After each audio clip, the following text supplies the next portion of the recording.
চতুর্দিক থেকে ভেসে আসলো। মহান আল্লাহ রব্বুল আলামিন তার শান অনুযায়ী, তার ইজ্জত অনুযায়ী তিনি যেভাবে কথা বলেন সেভাবে মুসা আলাইহিস সালামের সাথে কথা বললেন। আল্লাহু আকবার। এবার আল্লাহ রব্বুল আলামিন তাকে মিশরের দিকে যাওয়ার যে সময়টা এখন হয়ে গেছে, 10 বছর হয়ে গেছে, মিশরের দিকে যেতে হবে। যাওয়ার পথে স্ত্রীর প্রসব বেদনা উঠেছে। তখন মুসা আলাইহিস সালাম আগুন খুঁজছেন। আগুন কি খুঁজছেন ভাই?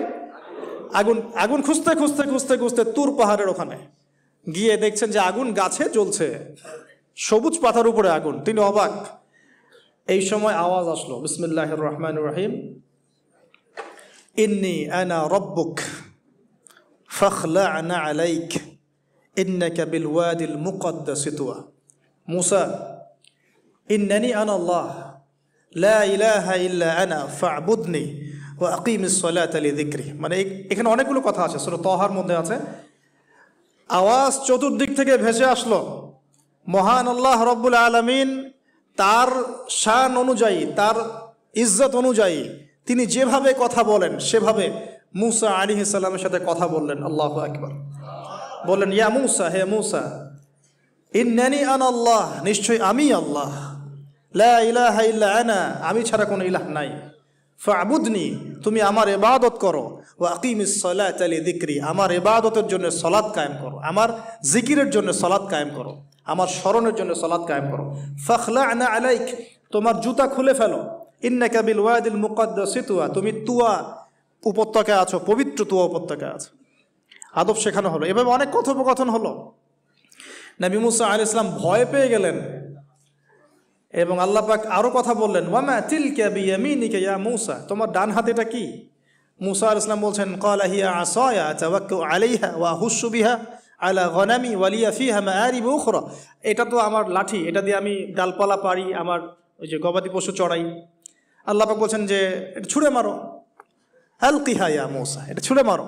ফালকাহা, তিনি ছুঁড়ে মারলেন, ফাইদা হিয়া হাইয়াতুন তাসা, এবং এটা ছোটাছুটি শুরু করলো, বড় একটা সাপ হয়ে গেল। সুবহানাল্লাহ। এগুলো কোনো গাল গল্প নয়, এগুলো আল্লাহ রাব্বুল আলামিনের মুআজিজা, মুআজিজাতুল কুবরা, এটা বড় মুআজিজা। তিনি পিছনের দিকে দৌড়ানো শুরু করলেন সাপ দেখে, খাইফা ইয়াতারাক্কাব, মানে ভয়ে দৌড়ানো শুরু করলেন। আল্লাহ পাক বলছেন, লা ইয়াখাফু লাদাইনাল মুরসালিন, আমার কাছে রসুলগণ ভয় পায় না, তুমি ভয় পেও না, তুমি ওটাকে ধরো পিছন থেকে, সেটা আবার লাঠি হয়ে যাবে। পিছন থেকে হাত দেওয়া হলো, লাঠি হয়ে গেল। সুবহানাল্লাহ। এবার বলছে যে তুমি তোমার বগলের নিচে হাত ঢুকাও। মুসা আলাইহিস সালাম বগলে হাত ঢুকালেন, বের করলেন, হাত থেকে টর্চ লাইটের মতো আলো বের হওয়া শুরু হলো। এটা দ্বিতীয় নিদর্শন। কেন দেয়া হলো নিদর্শন? এবার আল্লাহ পাক তার দায়িত্বটাকে বলছেন, তোমাকে নিদর্শনগুলো কেন দিলাম, তোমাকে মনোনীত কেন করলাম, কেন তোমাকে মনোনীত করলাম মুসা, তোমার কাজটা কি? তোমার কাজ এখন এটা, ইযহাব ইলা ফিরআউনা ইন্নাহু তাগা, তুমি ফিরআউনের কাছে যাও। ফিরআউন সীমা লঙ্ঘন করেছে, মনে আছে ফিরআউনের কথা? সীমা লঙ্ঘন করেছে। তখন মুসা আলাইহিস সালাম তার অপারগতা প্রকাশ করছেন এভাবে। তিনি বলছেন, আল্লাহ, আমার তো জিহ্বায় জড়তা আছে, আর আমি তো ওখানে এক ব্যক্তি, আমার খুনের অভিযোগ আমার কাঁধে, আমি এখন কিভাবে কি করব আল্লাহ? তখন আল্লাহ রাব্বুল আলামিন বলছেন, এই দোয়াটা করো। কোন দোয়া? মুসা আলাইহিস সালাম করলেন, রব্বি ইশরাহ লি সদরি, হে আল্লাহ আমার বক্ষ প্রশস্ত করো, ওয়াসসির লি আমরি, আমার কাজকে সহজ করে দাও, ওয়াহলিল উকদাতাম মিন লিসানি, আমার জিহ্বার সমস্ত জড়তা দূর করে দাও, ইয়াফকাহু কাওলি, যাতে মানুষ আমার কথা বুঝতে পারে। আর আমার সাথে আমার পরিবারের মধ্য থেকে ওয়াজআলনি ওয়াজিরাম মিন আহলি, আমার পরিবারের মধ্যে একজন ওজির আমাকে দাও, সাথী। হারুন আখি, আমার ভাই হারুনকে দান কর। সুবহানাল্লাহ। তা হারুন আলাইহিস সালামকে নবুয়ত দেওয়া হলো। দুজনকে আল্লাহ পাক এখন বলছেন, ইযহাবা ইলা ফিরআউন, তোমরা দুজন এখন ফিরআউনের কাছে যাও। ফাইন্নাহু তাগা ফাকুলা লাহু কাওলাল লাইয়িনা, তবে তাকে গিয়ে কর্কশ ভাষায় কথা বলবে না, নরম স্বরে কথা বল। দায়ীদের এখানে সুন্নাহ, দায়ীদের জন্য শিক্ষা আছে, দায়ী আলেম যারা মুবাল্লিগ তাদের শিক্ষা আছে। ফিরআউনের সামনে গিয়ে দাওয়াত দিলেও কিভাবে দিতে হবে? ফাকুলা লাহু কাওলাল লাইয়িনা, নম্রভাবে কথা বলো। লাআল্লাহু, কেন নম্রতার সাথে? লাআল্লাহু ইয়াতাযাক্কারু আও ইয়াখশা, হয়তোবা নম্রতা প্রদর্শন করলে সে উপদেশ গ্রহণ করতে পারে, অথবা সে আল্লাহকে ভয় করতেও পারে। আল্লাহ পাক তো আগে থেকে জানেন সে ঈমান আনবে না, তারপরেও আমাদের আদব শিখাচ্ছেন আল্লাহ পাক এখানে। তারা দুজন চলে গেলেন, দাওয়াত দিলেন। ফিরআউন মশকরা করছে, ওয়ামা রব্বুকুম ইয়া মুসা, তোমাদের দুজনের রব রব আবার কে? হ্যাঁ, মুসা আলাইহিস সালাম বুঝাচ্ছেন, রব্বি আল্লাযী, আমার রব সেই রব যিনি জীবিতকে মৃত করেন, মৃতকে জীবিত করেন, ইত্যাদি। মানে যার হুকুম ছাড়া একটা গাছের পাতাও নড়ে না, যিনি মাটি থেকে সব উৎপন্ন করেন, বৃষ্টি বর্ষণ করেন, সব বুঝালেন। ফেরাউনের বক্তব্য তখন এটাই ছিল, তোমাদের কাছে কি কোন নিদর্শন আছে, কোন আয়াত নিদর্শন আছে?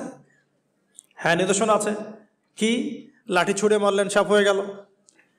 এখন ফেরাউন বলছে এটা তো জাদু, এটা কি?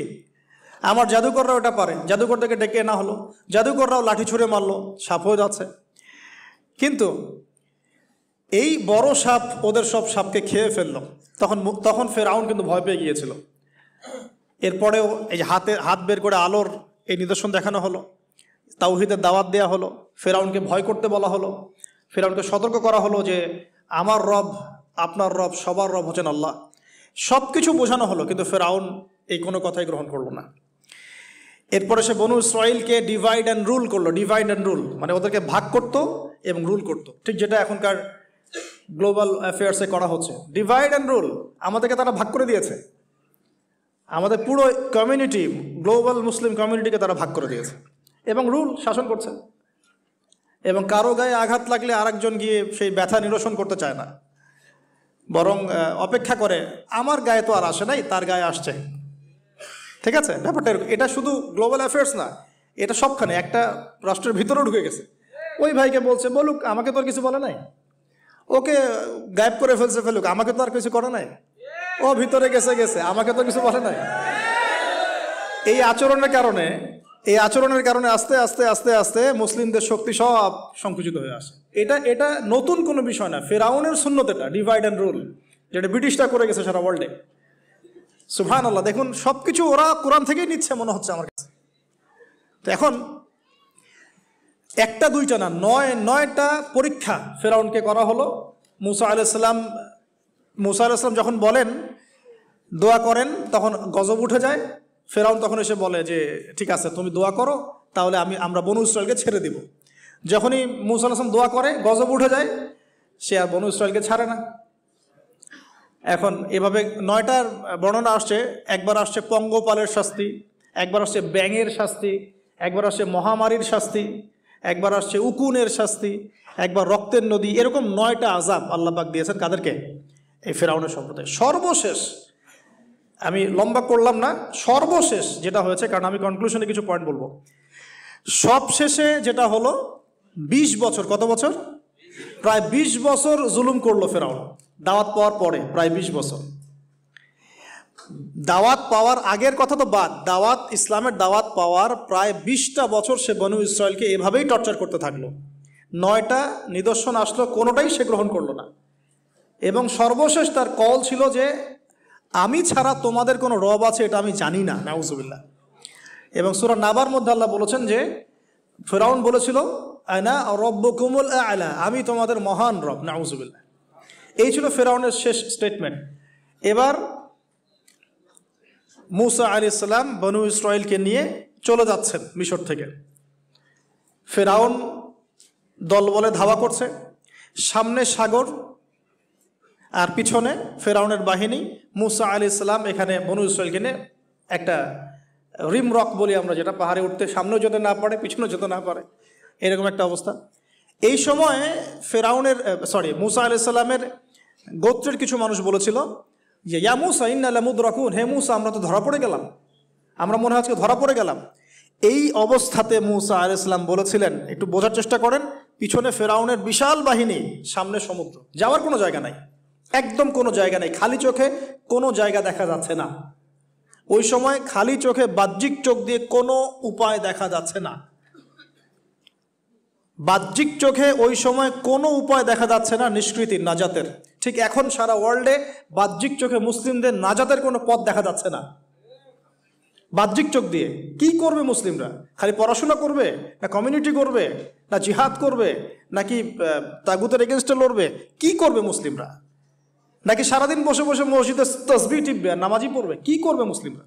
বাহ্যিক চোখ দিয়ে এখানেও কোনো ফয়সালা দেখা যাচ্ছে না। তখন আল্লাহ রাব্বুল আলামিন মুসা আলাইহিস সালামকে একটা পরীক্ষাও নিলেন। একজন বলছে ইন্না লামুদরাকুন, আমরা ধরা পড়ে গিয়েছে। মূসা আলাইহিস সালাম তখন বলছেন দৃঢ় চিত্তে, কাল্লা কাল্লা, কখনো না, ইন্না রব্বি মাইয়া সাইয়াহদিন, নিশ্চয়ই আমার রব আমার সাথে আছেন, তিনি আমাকে পথ দেখাবেন। সুবহানাল্লাহ।